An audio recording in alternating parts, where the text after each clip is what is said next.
وجہ کیا ہے؟ وہ کہتے ہیں ہماری وہی خلافت جو پہلے تھی دنیا میں، اور بیت المقدس کے ذریعے ہم یہ مرکز تھا پوری دنیا کا، تو یہ بیت اللہ کیوں مرکز بن گیا، مکہ مکرمہ کیوں مرکز بن گیا، ساری دنیا وہاں کیوں جاتی ہے، یہاں کیوں نہیں آتی؟ سمجھ رہے ہیں کہ نہیں سمجھ رہے ہیں؟ تو یہ جیلسی، حسد حسد حسد، جس کا نتیجہ یہ نکلا کہ وہ اسلام دشمنی میں سب سے آگے بڑھ گئے۔ اور قرآن کہتا ہے وَلَا تَجِدَنَّ أَقْرَبَهُمْ مَوَدَّةً لِّلَّذِينَ آمَنُوا الَّذِينَ قَالُوا إِنَّا نَصَارَىٰ۔ اس کے برعکس جو عیسائی ہیں وہ دوسرے مذاہب کی نسبت اسلام سے سب سے زیادہ قریب ہیں۔ وجہ کیا ہے؟ وجہ ان کے مذہب کی کچھ ایسی تعلیمات ہیں، ان تعلیمات نے ان کو ان برائیوں سے روکا ہے جو برائیاں یہود میں تھیں۔ بعض دفعہ مذہب میں کچھ ایسی چیزیں ہوتی ہیں کہ مذہب ان چیزوں کو بہت ہائی لائٹ کرتا ہے، تو اس سے السلام علیکم سامعین، ہمارے چینل کو سبسکرائب کریں اور بیل آئیکن کو پریس کریں تاکہ ہر نئی آنے والی ویڈیو آپ تک بآسانی پہنچ سکے۔ اسلام کے اگینسٹ جو ہیں، ایک تو ہیں یہودی، اور ایک ہیں عیسائی، اور ایک ہیں اہل کتاب کے علاوہ جتنے بھی مذاہب ہیں ان کو اسلام ایک ہی کیٹیگری میں رکھتا ہے۔ یہود و نصارہ الگ ٹائپ کے ہیں، اور یہود اور نصارہ کے علاوہ جو ہیں وہ الگ ٹائپ کے ہیں۔ قرآن کہتا ہے کہ ان میں اسلام دشمنی میں سب سے زیادہ یہودی اور باقی مشرکین ہیں، اور اسلام دشمنی میں سب سے کم جو ہیں وہ عیسائی ہیں، نصارہ ہیں۔ باقی مشرکین جو یہود و نصارہ میں سے نہیں ہیں وہ اسلام دشمنی میں آگے اس لیے ہیں کہ ان کے مذہب میں اور اسلام میں ڈسٹینس بہت زیادہ ہے۔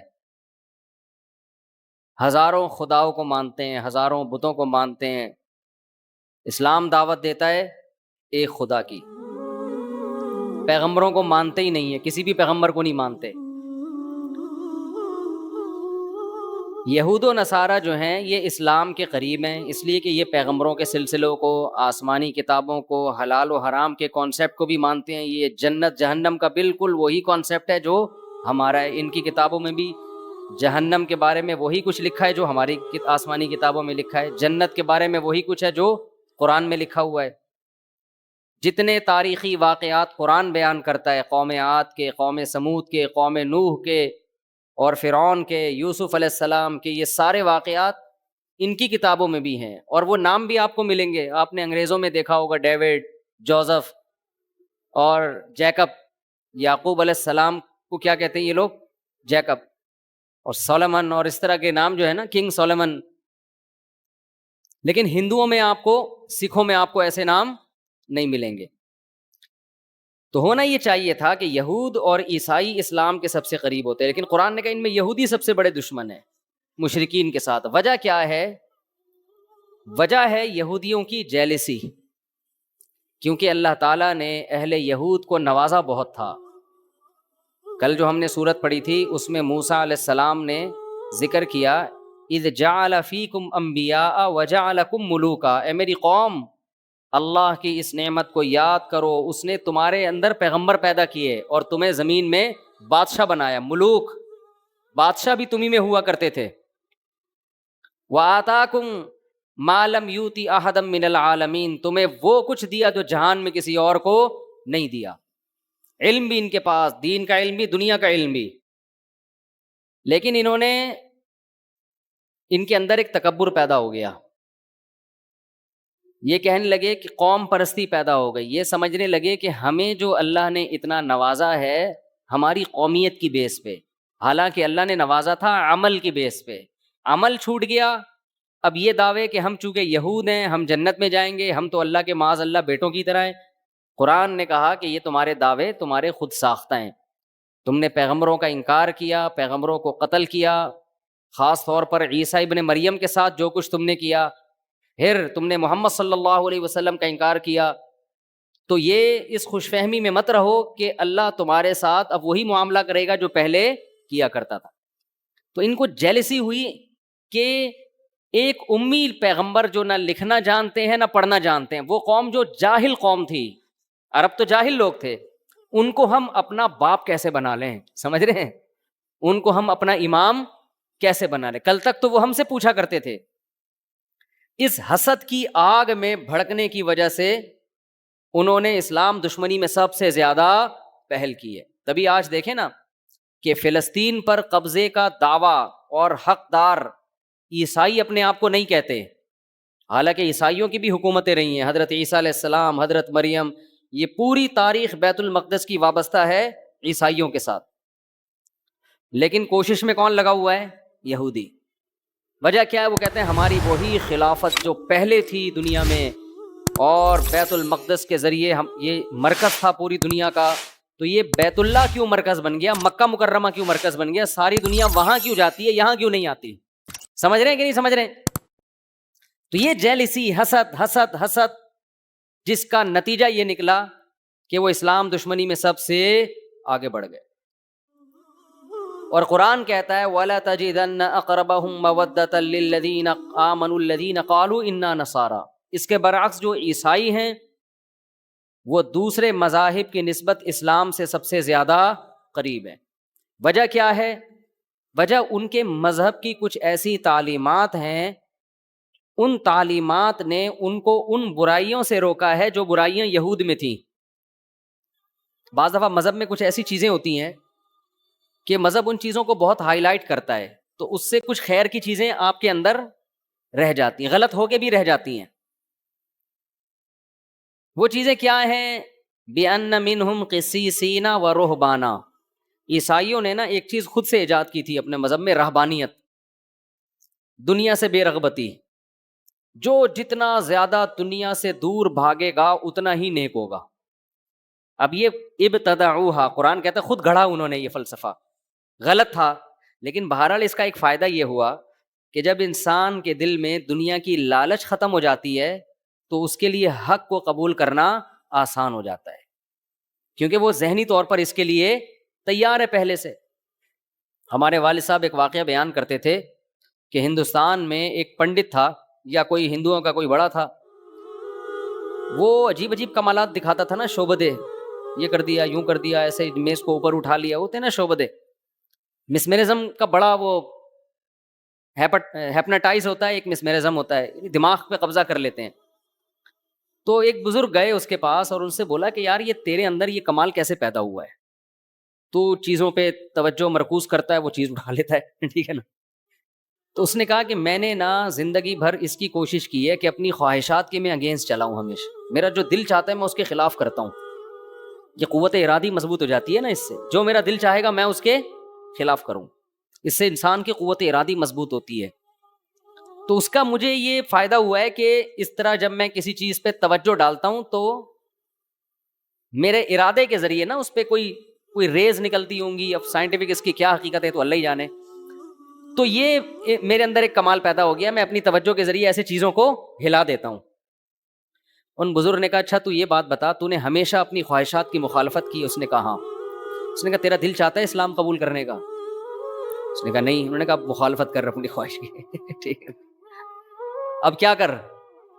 اور وہ مسلمان ہو گیا، اس نے کلمہ پڑھ لیا.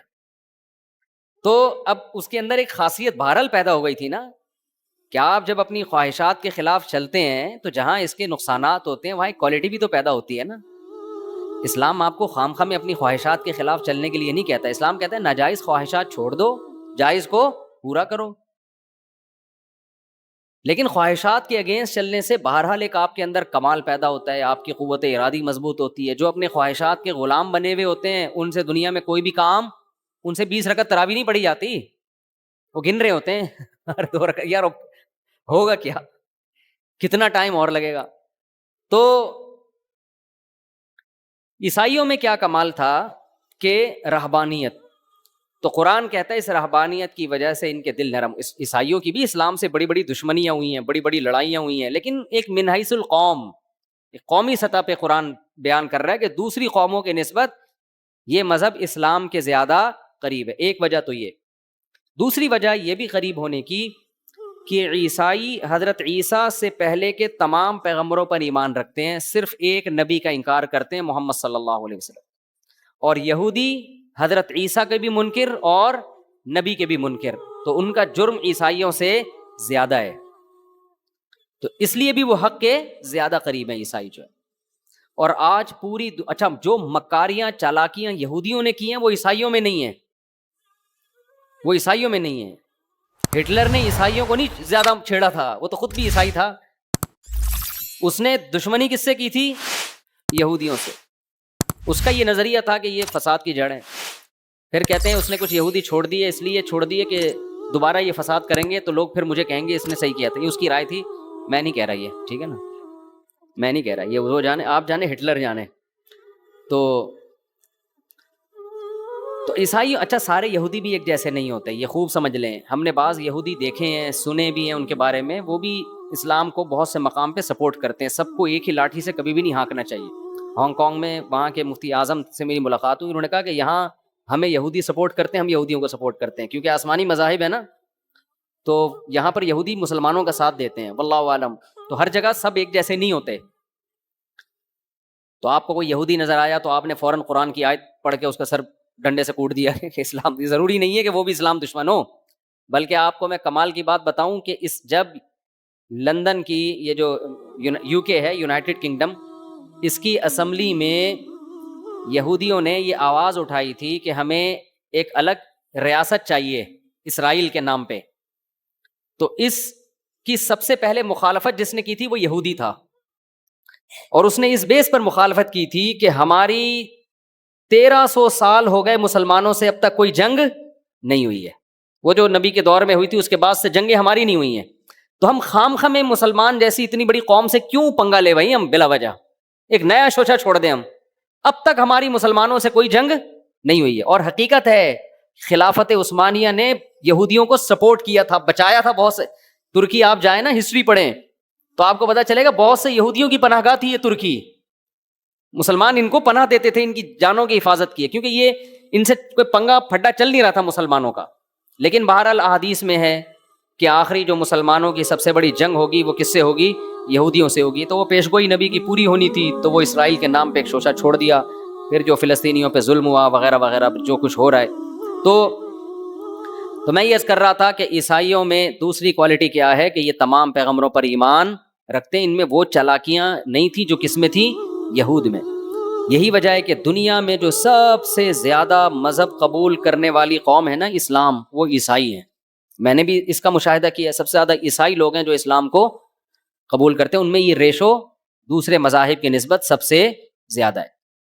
امریکہ میں تو آئے دن لوگ مسلمان ہو رہے ہیں، لندن میں بھی. ہمارے اتنی بڑی بڑی داڑیاں رکھتے ہیں وہ انگریز، بہت بہت زیادہ ہے اس. آگے اللہ نے فرمایا وَإِذَا سَمِعُوا مَا أُنزِلَ إِلَى الرَّسُولِ تَرَىٰ أَعْيُنَهُمْ تَفِيضُ مِنَ الدَّمْعِ. یہ اہل کتاب جو عیسائی ہیں، جب ان پر اللہ کی آیات تلاوت کی جاتی ہیں تو اے مخاطب تو ان کو دیکھے گا ان کی آنکھیں بہنا شروع کر دیتی ہیں. وجہ کیا ہے کہ یہ تورات پڑھ پڑھ کے نا یہ اللہ کے کلام سے مانوس ہو چکے ہوتے ہیں. جنہوں نے آسمانی کتابیں پڑھی ہیں نا، تورات اور انجیل، انہیں اللہ کے کلام سے کچھ نہ کچھ مناسبت پیدا ہوتی ہے. تو عیسائیوں میں جو پادری ہیں، جو حق پرست ہیں، جب وہ کلام اللہ سنتے ہیں تو قرآن کہہ رہا ہے کہ ان کی آنکھیں بہنا شروع کر دیتی ہیں، اور ان کو یقین ہو جاتا ہے کہ یہ وہی کلام ہے، بالکل اسی طرز کا کلام ہے جو اللہ نے موسیٰ کلیم اللہ اور عیسیٰ روح اللہ پہ نازل کیا. ڈاکٹر حمید اللہ صدیقی کے نام سے ایک بہت بڑے اسکالر گزرے ہیں، خطبات بہاولپور جن کی مشہور کتاب ہے. صدیقی ہیں یا نہیں؟ ڈاکٹر حمید اللہ صدیقی، شاید میں نے خود لگا دیا. ڈاکٹر حمید اللہ بہت بڑے اسکالر، حیدرآباد دکن کے تھے وہ. ان کی بڑی ریسرچ تھی کتابوں پہ، نایاب نسخوں پہ. تو ان کی تورات انجیل پر بھی بڑی ریسرچ، قرآن پر تو تھی. وہ یہ کہا کرتے تھے کہ آپ تورات کا، یعنی جو موجودہ عہد قدیم اور عہد جدید ہے، اس کا اور قرآن کا مطالبہ کریں نا تو آپ کو ان کا انداز بیان سیم ملے گا. یہ خود اس کی علامت ہے کہ یہ ایک ہی ذات سے نکلے ہوئے کلام ہے. یعنی اتنی تحریفات کے باوجود بھی جو آیتوں کا انداز ہے اور کلام کا جو طرز ہے وہ بالکل سیم ہے، وہ بالکل سیم ہے. یہی وجہ ہے کہ نجاشی کے سامنے، نجاشی عیسائی بادشاہ تھا، جب حضرت جعفر طیار رضی اللہ تعالی عنہ نے نجاشی بادشاہ کے سامنے سورہ مریم کی تلاوت کی ہے. سورہ مریم سے یاد آیا، لوگ اکثر مجھ سے پوچھتے ہیں آپ کی تلاوت آپ تلاوت اپلوڈ کریں. ہماری تلاوت یوٹیوب پہ تراویح کی اپلوڈ ہوئی بھی ہے, آپ لکھیں گے نا مفتی طارق مسعود ریسائٹنگ آ جائے گی, وہ بار بار نہ کریں, کہیں ایک ہی بات, اپلوڈ ہوئی بھی ہے, سن لیں. سورہ قصص بھی ہے, سورہ مریم بھی ہے. تو جس نے سننی ہے, نہیں سننی تو وہ بڑے بڑے قاری ایک سے ایک پڑے ہوئے ہیں یوٹیوب پہ تو بھائی. تو حضرت جعفر طیار رضی اللہ تعالیٰ عنہ نے جب سورہ مریم کی تلاوت شروع کی ہے تو نجاشی اور اس کے گرد جتنے پادری بیٹھے ہوئے تھے سب کی داڑیاں رو رو کے تر ہو گئی تھی. تو نجاشی نے اس موقع پہ کیا کہا تھا کہ اللہ کی قسم یہ وہی اسی جیسا کلام ہے جو اللہ نے عیسیٰ ابن مریم پہ نازل کیا. اسی کا قرآن تذکرہ کر رہا ہے, وَإِذَا سَمِعُوا مَا أُنزِلَ إِلَى الرَّسُولِ تَرَىٰ أَعْيُنَهُمْ تَفِيضُ مِنَ الدَّمْعِ, جب یہ رسول پہ جو کلام نازل ہوا یہ سنتے ہیں, اے مخاطب تو دیکھے گا ان کی آنکھیں آنسوؤں سے بہنا شروع کرتی. یہ بھی بلاغت ہے قرآن کی, یہ نہیں کہا کہ آنکھوں سے آنسو بہیں گے, آنسوؤں میں آنکھیں بہنا شروع کر دیں گی. یہ بلاغت ہے. اتنا روتے ہیں جیسے آنکھیں بہتی چلی جا رہی ہیں. تو بہت ایسے واقعات ہیں قرآن پڑھ کے رونے کے. غیر مسلموں نے سنا, حضرت عمر نے سنا, کیسا دل پگھل گیا ان کا. نجاشی نے سنا, اس کے پادریوں نے سنا. آپ کہہ سکتے ہیں مدینہ کے جو لوگ تھے وہ کیوں نہیں روتے تھے, جو دشمن تھے. یاد رکھیں جب آپ کے دل میں کسی کا بغض پیدا ہو جائے نا, ایک دفعہ کینہ پیدا ہو جائے, پھر آپ دلائل کو سائڈ پہ رکھ دیتے ہیں, پھر آپ ہمیشہ اس کے خلاف کوشش میں لگے رہتے ہیں. آج جو مسلکی اختلافات ہیں نا, 8 رکعت تراویح, 20 رکعت تراویح, رفع الیدین, ٹانگیں چوڑی ٹانگیں پتلی, ان کا بھی مسئلہ سارا یہی ہے. نام ہم سب قرآن و حدیث کا لگاتے ہیں, لیکن سب کا مطلب اپنی ٹھڑک پوری کرنا ہوتا ہے کہ اپنے مسلک کی ٹانگ کو اونچا رکھو, دوسرے مسلک کو, ورنہ پتا ہوتا ہے کہ یار دلیل ادھر بھی ہے اور ادھر بھی ہے, لیکن اپنی والی دلیل کو دلیل کہنا ہے, دوسرے والی کو کہنا ہے 100% غلط. یہ ٹھڑک چل رہی ہے آج کل مارکیٹ میں. لیبل کیا لگایا جا رہا ہے, قرآن و حدیث کا, سمجھ رہے ہو نا, لیبل قرآن و حدیث کا. کیونکہ ہمیں تو صبح شام تجربہ ہوتا ہے. جب آپ دلائل دینا شروع کرتے ہو تو نہیں یہ ضعیف ہے, یہ یوں ہے تو یہ یوں ہے, خام خواہ کے فتوے ٹھوکنا شروع. اور کمال کی بات یہ کام وہ لوگ زیادہ کر رہے ہوتے ہیں جو خود کو مسلک پرست نہیں کہتے. وہ لوگ یہ زیادہ کر رہے ہوتے ہیں جو کہتے ہیں ہمارا کوئی مسلک نہیں ہے. اس سے پتہ چلتا ہے آپ کا تو ایسا مسلک ہے کہ آپ اس کے علاوہ سب کو جہنمی سمجھتے ہو. ایک چھوٹی سی بات کر کے آگے چلتا ہوں. آپ نے بہت سے لوگ دیکھے ہوں گے جو کہتے ہیں ہم شخصیت پرست نہیں ہیں, ہم کسی شخصیت کو نہیں مانتے.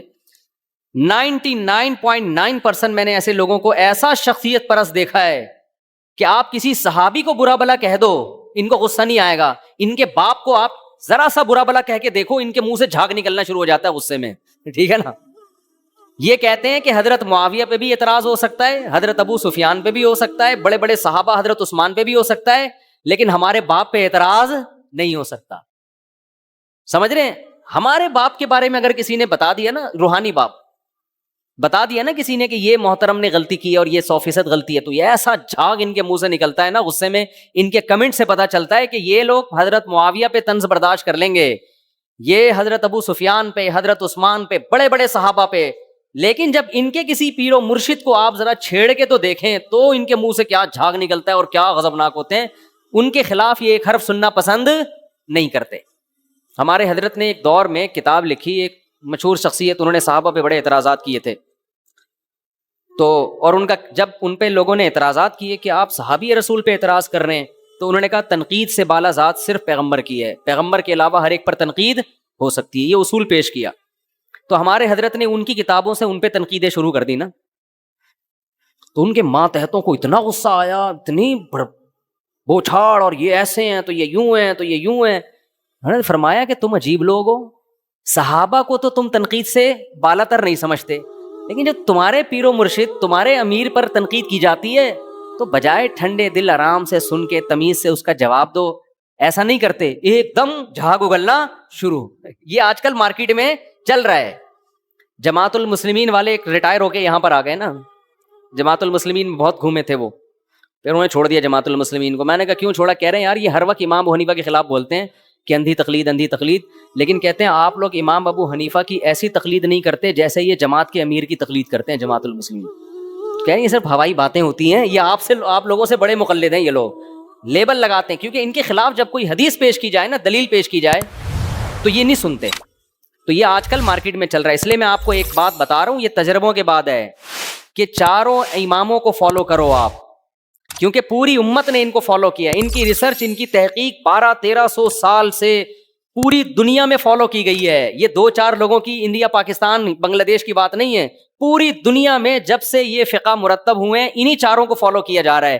ان سے اگر ہٹو گے تو قرآن و حدیث کے نام پہ ایسے بے لگام ہوگے نا, آپ اس کو قرآن و حدیث سمجھ رہے ہوگے لیکن وہ آپ کی خواہشات ہوں گی یا آپ کا اپنا ٹیکنیکل فالٹ ہوگا جو حدیث سمجھنے میں آپ نے غلطی کی ہوگی. تو امت ایسے ہی اتنی بڑی چیز پہ جمع تھوڑی ہو گئی ہے. اگر ہم شخصیت پرست ہوتے تو ہم آپ کو صرف امام ابو حنیفہ کی دعوت دے رہے ہوتے. ہم تو کہتے ہیں بڑے بڑے فقہاء ہیں جن کا نصاب مرتب ہو چکا ہے, جن کی کتابیں مرتب ہو چکی ہیں, صدیوں سے یہ دنیا میں نافذ ہیں, انہی میں سے کسی ایک کو فالو کر لو بس. اگر ہٹو گے نا, آج کے اسکالرز کے پیچھے جاؤ گے تو تمہیں اللہ کے راستے سے ہٹا دیں گے. لیبل بہت اچھے اچھے لگے ہوئے ہوں گے اور تم ان کو قرآن و حدیث اس لیے سمجھو گے کہ تمہارے پاس خود قرآن و حدیث کا علم نہیں ہے, اس لیے کم علمی کی وجہ سے آپ سمجھ رہے ہوگے یہ دلیل سے بات کر رہا ہے. سمجھتے ہوگے نہیں سمجھتے؟ خیر, تو اللہ نے کیا فرمایا, اذا سمعوا ما انزل الی الرسول. قرآن سن کے رونا جو ہے نا, یہ ہمیشہ سے اہل اسلام کی بھی عادت رہی ہے, جو غیر مسلم سنا کرتے تھے ان کی بھی. میں جب ملیشیا میں تھا تو ہم کہیں گھومنے پھرنے کے لیے نکلے تو ساحل سمندر میں میں نے 2 عیسائی دیکھے, کوئی بیٹھا ہوا دم کر رہا ہے ان کے اوپر نا. میں گیا انٹرویو لینے کے لیے ان سے, میں نے پوچھا کیا ہے, کیا کر رہے ہیں؟ انہوں نے کہا یہ سورہ رحمان پڑھ کے ہم پہ دم کر رہے ہیں. کوئی مولوی صاحب تھے. میں نے کہا آپ کا مذہب کیا ہے؟ انہوں نے کہا ہم عیسائی ہیں. تو میں نے کہا آپ تو عیسائی ہیں تو سورہ رحمان کا دم کیوں کروا رہے ہیں؟ انہوں نے کہا ہم جب قرآن کا دم اپنے اوپر کرواتے ہیں نا کسی بھی مولوی صاحب سے یا کہیں سے بھی, قرآن کی آیتیں ہیں تو ہمیں سکون ملتا ہے اس سے. تو یہ قرآن کے مزاج میں یہ چیز داخل ہے, قرآن کی روح میں یہ چیز داخل ہے کہ اس کی تلاوت انسان کے دلوں کو سکون دیتی ہے. آج تو لوگ سمجھتے نہیں ہیں نا کیا پڑھا جا رہا ہے, اس لیے اثر ہی نہیں ہوتا. تو قرآن کو سمجھنے کی کوشش کرنی چاہیے. صحابہ کے ایسے واقعات ہیں, حضرت عمر رضی اللہ تعالیٰ عنہ فجر کی نماز میں جب تلاوت کرتے اتنا روتے, بعض دفعہ کہتے ہیں رو رو کے گر جایا کرتے تھے, بیمار ہو جایا کرتے تھے. حضرت عکرمہ رحمہ اللہ تعالیٰ جو حضرت عبداللہ بن عباس کے شاگرد ہیں, قرآن کی تلاوت سے پہلے اس کو آنکھوں سے لگاتے اور کہتے ھذا کلام ربی ھذا عہد و منشور ربی, یہ میرے رب کا کلام ہے, یہ معمولی کتاب نہیں ہے, اور یہ میرے رب کا عہد نامہ ہے, منشور ہے, میرے رب نے اس میں قوانین بیان کیے ہیں, منشور ہے یہ, میرے رب نے اس کتاب میں مجھ سے کچھ معاہدے کیے ہیں. تو یہ اتنی عظیم کتاب ہے جس میں میرا رب مجھ سے کہہ رہا ہے تم اپنی ذمہ داری پوری کرو, یہ کرو, اور میں اس کے بدلے میں تمہیں یہ دوں گا. تو اتنی عظیم کتاب ہے, پھر اس کو آنکھوں سے لگاتے, اس کا بوسہ لیتے اور پھر رونا شروع کر دیا کرتے تھے. تو ہمارے اسلاف نے اس کی بڑی قدر کی ہے. آج ہمارے گھروں سے قرآن نکل گیا ہے, بچوں کو سکھانا بھی چھوڑ دیا ہے, سیکھ جاتے ہیں مدرسوں میں کہیں اسکولوں میں تو تلاوت ہی نہیں کرتے, پورے سال قرآن بند. السلام علیکم سامعین, ہمارے چینل کو سبسکرائب کریں اور بیل آئیکن کو پریس کریں تاکہ ہر نئی آنے والی ویڈیو آپ تک بآسانی پہنچ سکے.